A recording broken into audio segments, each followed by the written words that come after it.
Hello students, welcome back to BSc best online class. तो इस video में आपको पढ़ाऊंगी मैं विल्किंसंस कैटलिस्ट यानी विल्किंसन उत्प्रेरक के बारे में आज आपको बताऊंगी।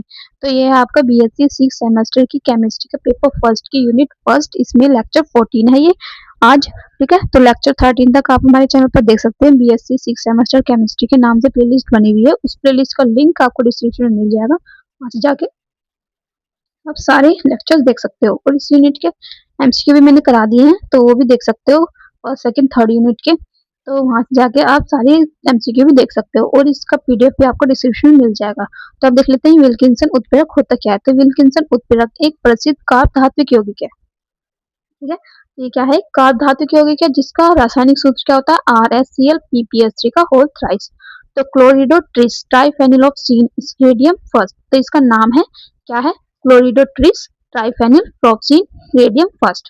यह एक लाल भूरे रंग का ठोस है। तो ये कैसा होता है? लाल और भूरे रंग का होता है, और ये ठोस होता है जो मुख्य रूप से कमरे के तापमान पर एल्कीन के हाइड्रोजनीकरण के लिए एक समरूप उत्प्रेरक के रूप में।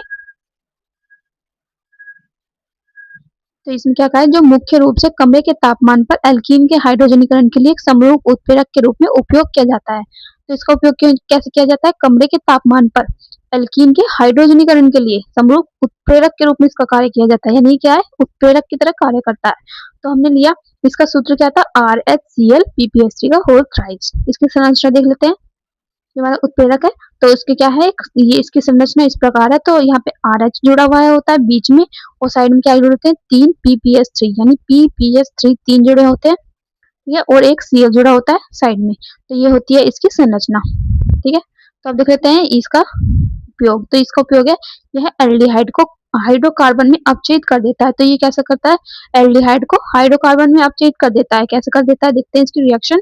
तो एल्डिहाइड लिया हमने यहाँ पे R single bond C double bond O single bond H, ये है हमारा एल्डिहाइड। तो एल्डिहाइड को ये अपचयित कर देगा किसमें? हाइड्रोकार्बन में। तो हमने लिया RH3 का होल, RH3P होल ब्रैकेट में RHCl। ठीक है, तो यहाँ पे C6H6।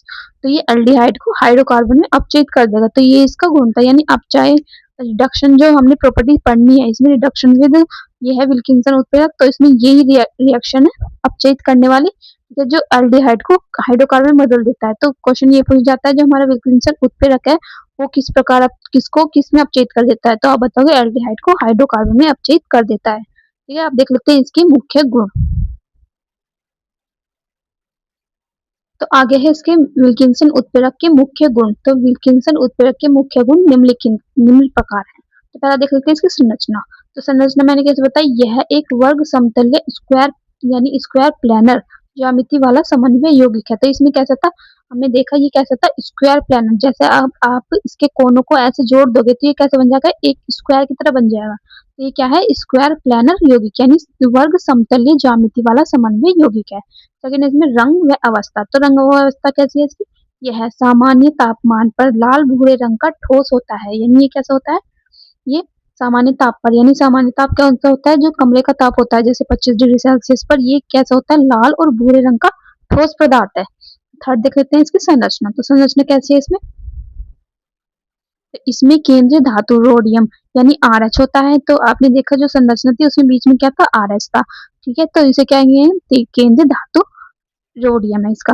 तो जो +1 ऑक्सीजन अवस्था में होती है, तो रोडियम की जो ऑक्सीजन अवस्था होती है वो कितनी होती है? +1 होती है। तो ये भी क्वेश्चन पूछ लिया जाता है कि विल्किंसन उत्प्रेरक में रोडियम की ऑक्सीजन अवस्था कितनी होती है? तो आप बताओगे +1। इससे तीन ट्राइफेनिलऑक्सीन यानी PPS3, इसका नाम क्या है? ट्राइफेनिल तो ये हो गया PPS3 लिगैंड व एक क्लोराइड Cl आयन जुड़े होते हैं। तो जो हमारा रोडियम है वो बीच में होता है, जैसे हमने ये दिखाई दी संरचना, इसमें रोडियम बीच में होता है, और ट्राइफेनिल फिनोक्सिन ये साइड में तीन अणु जुड़े होते हैं, और एक अणु Cl का जुड़ा होता है। ये है आयन। ठीक है, Cl है क्या है? आयन है।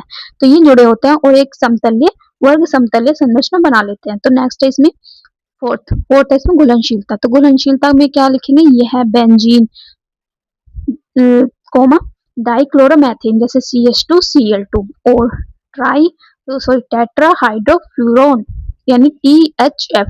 तो ये बेंजीन डाइफेनिल मेथेन डाइक्लोरोमेथेन ट्राइहाइड्रोफ्यूरॉन जैसे कार्बनिक सॉल्वेंट में घुलनशील है। तो ये इनमें घुलनशील है, किसमें? बेंजीन में, डाइक्लोरोमेथेन में, टेट्राहाइड्रोफ्यूरॉन में। तो इन तीनों में ये घुलनशील होता है।